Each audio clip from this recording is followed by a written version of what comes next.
The car loan trap explained. Shouts out to Grant Rudo. Let's see what it's hitting for. $3,200 in car payments? Oh my gosh! What are you driving? Oh, here we go. Yeah. This ain't even my car. Somebody let me use it, bro.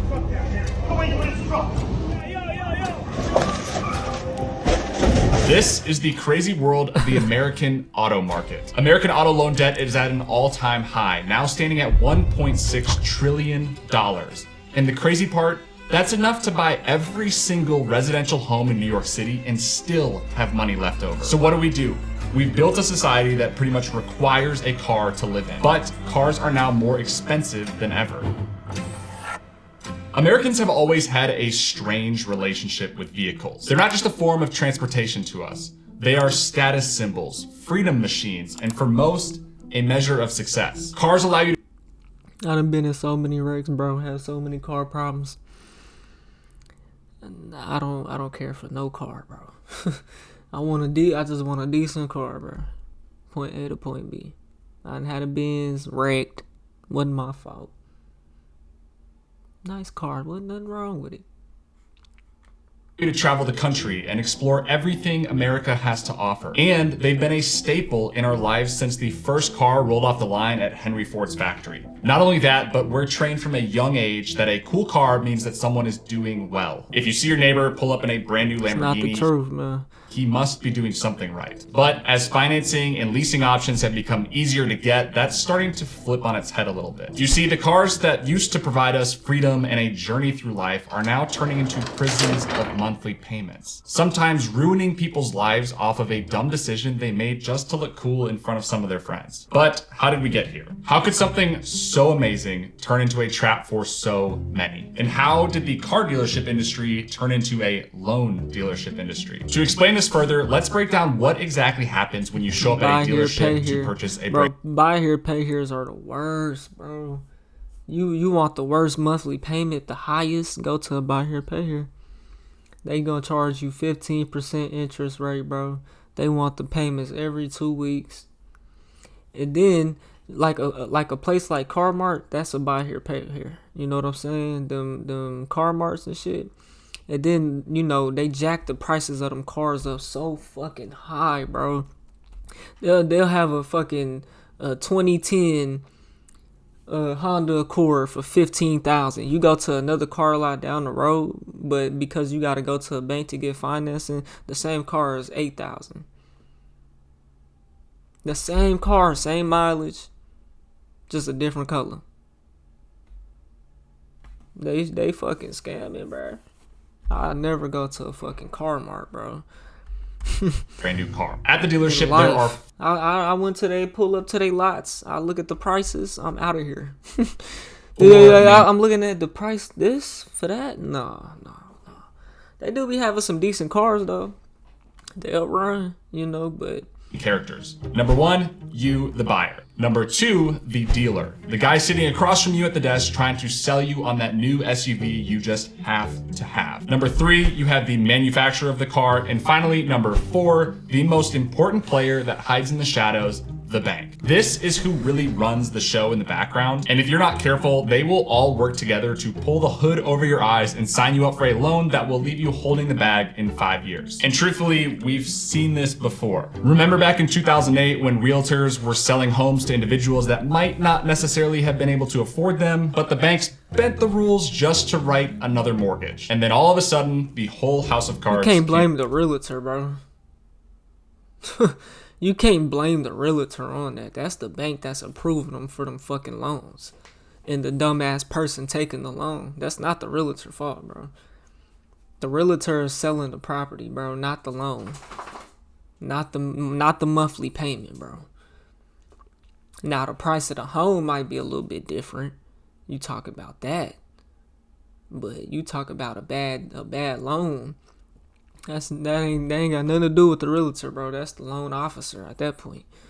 Falling down. Car sales are kind of the same way. You walk into the dealership and you're approached by a salesman. That guy's job is to get you to feel an emotion about a car, get you to fall in love with it, or think about how safe your kids will feel in the back seat, or how cool. They don't be like that at all, bro. Maybe the big dealerships, but the small ones, bro, They dumb as a motherfucker. You'll look pulling up to dinner in that new convertible. The tactics are simple, but humans are pretty simple-minded. If you tell us we're going to look cooler, feel safer, or feel wealthier, we can be easily convinced. So once the salesman gets you on the hook, he takes you back to his desk to talk numbers. As we all know, this can be an annoying back and forth process where you tell the salesman how much you want to spend, they run to their manager in the back, they yap about basically nothing because they already know what their price is going to be. Then the salesman comes back to you, provides you the new numbers, and this goes on and on until you agree on a price. Now, if you're not paying cash, this is where the greatest trick comes into. Bro, you can do like they got the loan calculator shit on a lot of those car websites, bro. Just ask them what their interest rate is, if they charge, if you're going to a dealership and they have their own financing, bro. Ask them what everything is. What's the percentages, this, that, and the third. Plug that in, bro, and then you can see how much with a down payment you can afford and what you can't afford. If you want your price to be a certain amount, that's what I do. To play the monthly payment. For some reason, our simple little brains are only concerned about short-term pain, and we will do everything we can to avoid it. This includes spreading out the cost of an item over a certain number of months to avoid paying the full amount today. This is the same thing as the buy now pay later programs I mentioned in this video, but with a when you car, take a number like $10,000, you know, that's a little bit different, you know, because you could split that up if it's interest free and make interest off of the rest of that, you know. Get even worse. Let me show you the car math that schools never teach you, but dealerships know completely by heart. A new car loses roughly 20% of its value in the first year, another 15% in year 2, and 10% more in year 3. Meanwhile, on an 84-month loan, you're only paying about 12% per year towards the amount you owe. The rest is all interest. This creates an equity gap that leaves most buyers owing $7,000 to $10,000 more than their car is worth by year 3, which is why nearly 1 in 4 trade-ins involve negative equity from the previous car. Basically, and that's why I say, bro, I'd rather just buy a fucking Hyundai, a Honda, it don't matter, a Toyota, 100,000 miles on it, bro, $10,000, 8,000, you know, something around there. That bitch gonna roll, bro. Ain't nothing wrong with that, bro. Payment gonna be low. You can buy it cash. Are stuck in a debt spiral with no real way out. So let's look at an example. You buy a brand new, even if you buy a brand new fucking Honda, you know what I'm saying, off the lot, bro, it's gonna lose value. But it's gonna, after probably 10 years, that's where it's gonna start holding its value, bro.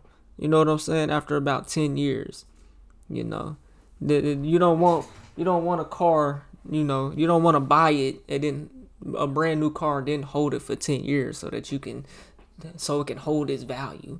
I'm talking the average car, not the luxury supercars, the rare cars. I'm not speaking on that. That's a whole different game. You know what I'm saying? 10 years, bro. That's about how long. You know, that's when a car is gonna start to hold its value, bro. You know. So if you buy a 10-year-old car, there's nothing wrong with that. Especially a car from 2015, 2016, some around there, bro. Nothing wrong with them. Low mileage was taken care of. One owner, if you can find it, you know. 2025 BMW 3 Series that's listed for $50,000. If you were to put down 10%, money, which is pretty standard for auto loans, the longest run for your money, you know. No real way out. So let's look at an example. This is a 2025 BMW 3 Series that's listed for $50,000. If you were to put down 10%, which is pretty standard for auto loans, you would pay $5,000 today, which means your loan will be worth $45,000, which sounds somewhat reasonable. Your salesman will then suggest a 72-month loan, and assuming the 7.5% APR we're currently seeing in the market, your monthly payment will sit at about $780, not including taxes and other fees. So for $5,000, not including insurance. That's a brand new car.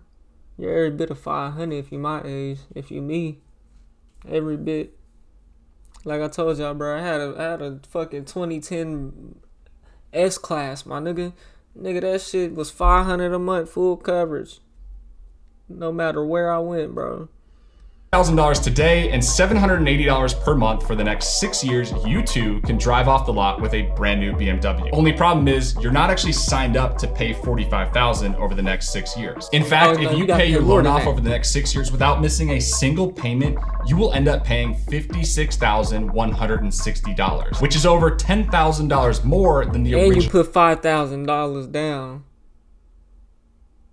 So you're paying $61,000 loan amount. And if you show any signs of resistance, the salesman might even lure you in with a lower monthly payment by extending the term of the lease to 84 months. So now you only pay $690 per month. But your total amount then comes out to— How long is 84 months, bro? Where's my calc? Where's my calc at? 84. Let's see it over there. Yeah, coach. I can't put it on my screen? Hold on. 84 divided by 12, right? That's 7 years? God damn. A 7-year fucking car payment, my nigga? Shit. To $62,960. And see, that's the bad part, bro, because you're not, when you're paycheck to paycheck, like a lot of people is, bro. You know, they pay their bills, bro. Their car payment, their insurances, they rent. You're not going to be able to pay that shit off early, bro. And so the bank is getting that the full amount of money they can out of you, bro. That's tragic. If you include your down payment. And the truth is that BMW you drove off the lot just dropped 10% of its value, and it will never be worth $62,000. You see, dealers have mastered the art of psychological manipulation, and they like to use 3 main tricks. It's not even manipulation. People sign up for this shit. People know this shit.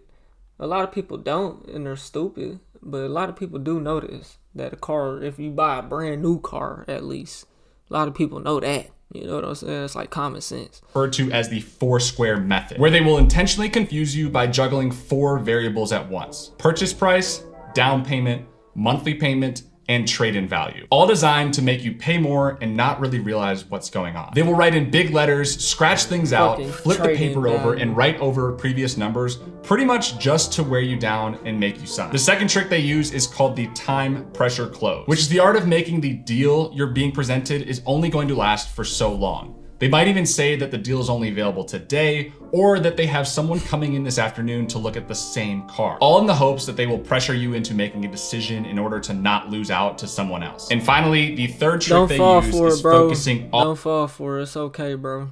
It's okay, man. Just like a bitch, there's another car. Yeah, there's plenty of fish in the sea, bro. Like, cars is coming out for sale every day, bro. Wait a week. You know, it's okay. Maybe you can't wait a week. I understand that.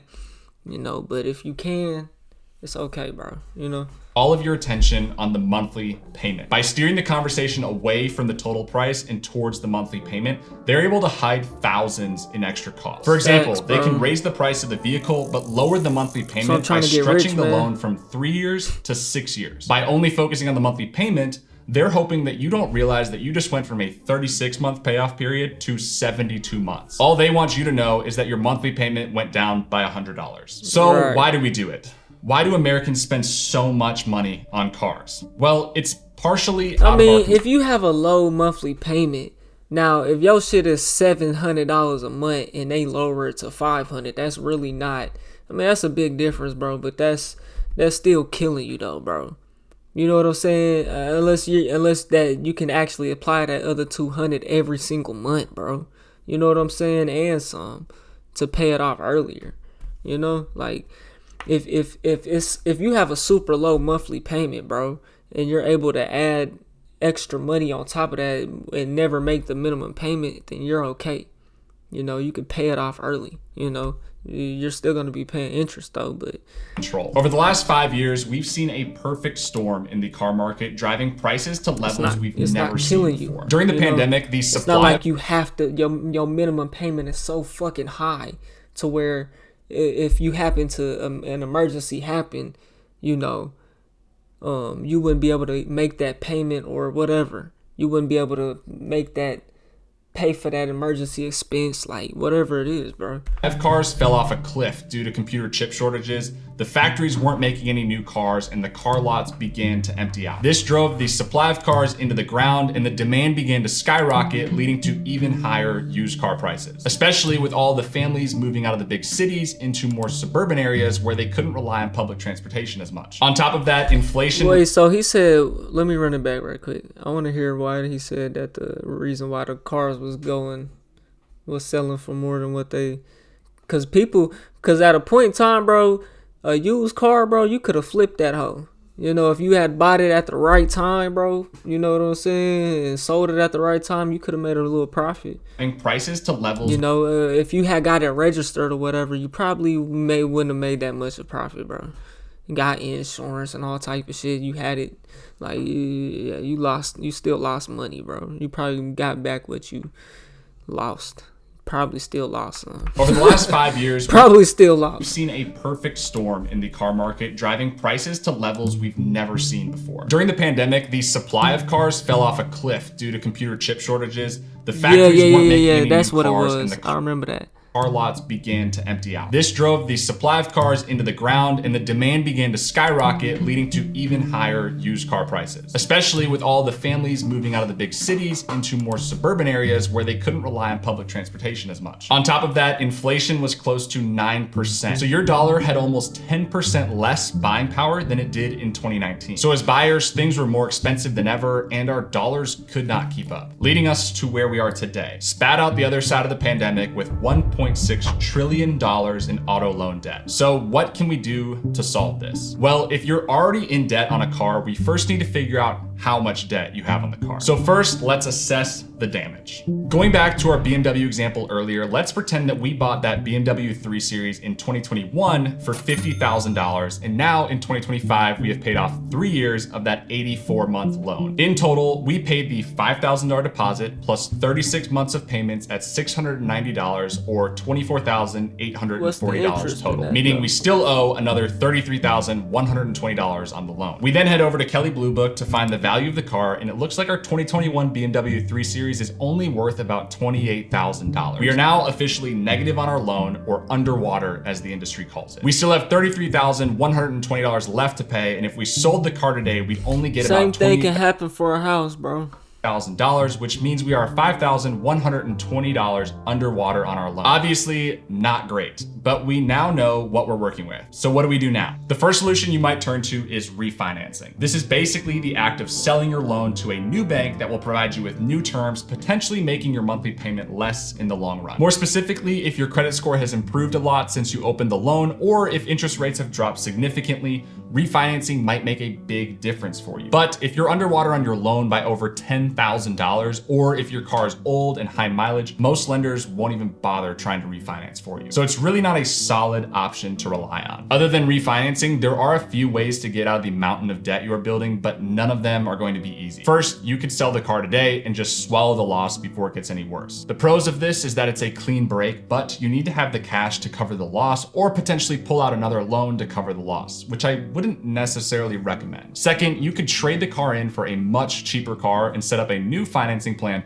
on that car. This would get you into a cheaper car. You could roll off some of that negative equity into the new loan, but it will also dig you deeper into debt, starting you back at square one on a new loan. The third option is to completely lock down your budget and go as hard as possible to overpay your monthly payments and crush the balance as fast as possible. This requires the most work and discipline, but if you're willing to do it, it can save your credit in the long term and eventually pull you out of this endless cycle of debt. There's also a fourth nuclear option that should only be used in times of crisis because it can have some serious impacts on your financial future, and that is voluntary repossession. You can take your car back to the lender and willingly hand over the keys, which would immediately end your payments, but completely destroy your credit score. As you can see, this is not an option you would want to end up at, but if it's all you've got, then it's what you have to do. When it comes to debt like this, it can be overwhelming, but the longer you wait, That's the a more tragic your situation, bro. That's an honest person too. You know, that's an honest motherfucker right there. To go up to the bank and say, "Here, man, I can't make these payments. Here you go." I know you gonna fuck my shit up, but yeah, can't do it. car value will drop, and the harder. I mean, if you're not making your payments for 3 months and the repo man on your ass, I mean, All you're doing is racking up the debt more. I mean, you'll still have to pay that debt though. So what do you mean voluntary repossession? You're still gonna have to pay that shit, nigga. I mean, what they'll do is they'll sell the car, right? For whatever they can get for it, right? And then whatever's left, you'll have to pay for it. Will be to get out of debt. So make the best decision you can today and just get moving. If you're in need of a car right now, here's a simple 3-step plan to get you the best deal. Step 1, get pre-approved financing from an external bank before you walk into the dealership. This will help you avoid dealer financing and other tactics they might use to get you to spend more. And step 2, calculate your all-in monthly cost, including insurance, gas, and maintenance. Because this can and will add hundreds of dollars onto your monthly cost of owning the vehicle. About all that and finally, shit, step 3, stick to the 24-10 rule. A 20% down payment, a 4-year loan term, and keep the monthly payment below 10% of your monthly income. To make it easy, I linked a simple calculator below that will help you figure out how much car you can afford. When you use this tool, watch how dramatically the total amount of your payment changes by adjusting the term of the loan and the amount you put down. The shorter term loans will save you thousands in interest, even if your monthly payment is slightly higher. And just remember, everything is negotiable and you have the power to walk away at any time. The future of car ownership is to be determined. With some instability at the beginning of the year. Walking that bitch like you own it, bro, because them car motherfuckers will fuck you over, bro. I swear to God. Tariffs, prices haven't really come down yet. Although with the current trade talks, we're seeing some cracks starting to form, and if demand dries up like it has been recently,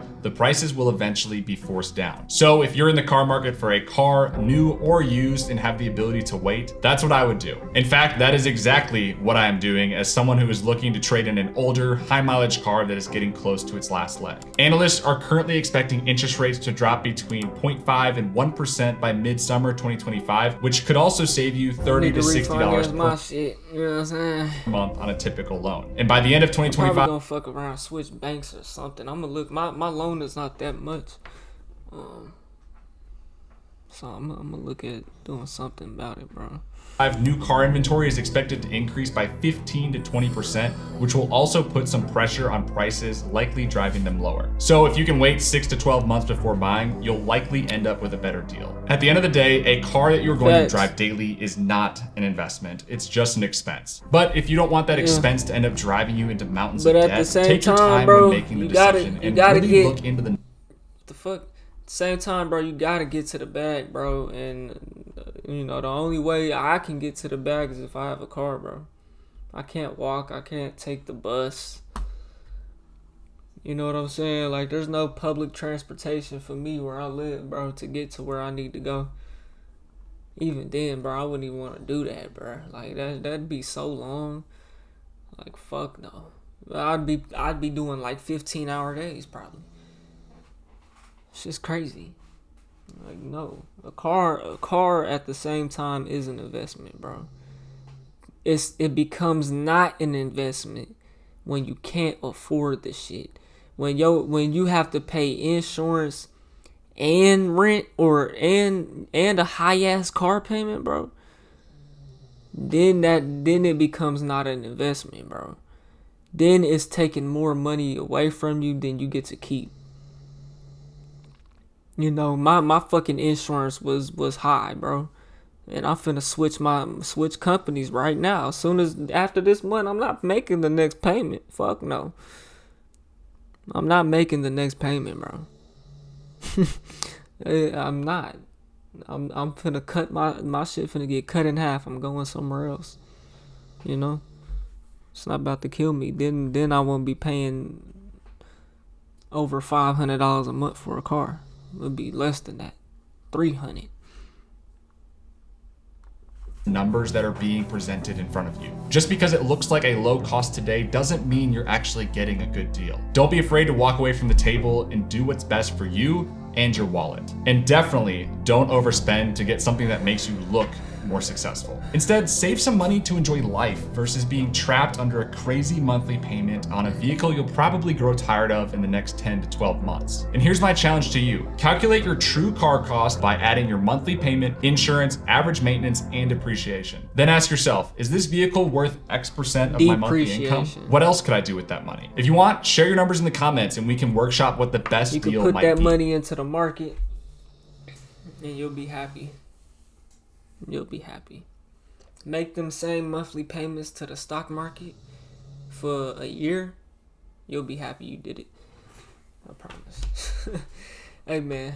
Y'all let me know what y'all think about that, man. TYP the name. If you made it to the end of this video, you bored, check out this video to the left or check out my music to the right. We're on a road to 100K, okay? So I need everybody hit that like button, subscribe button, and turn on all notifications so you never miss a video. I'll get at y'all on the next one, man. I'm gone. TYP the name.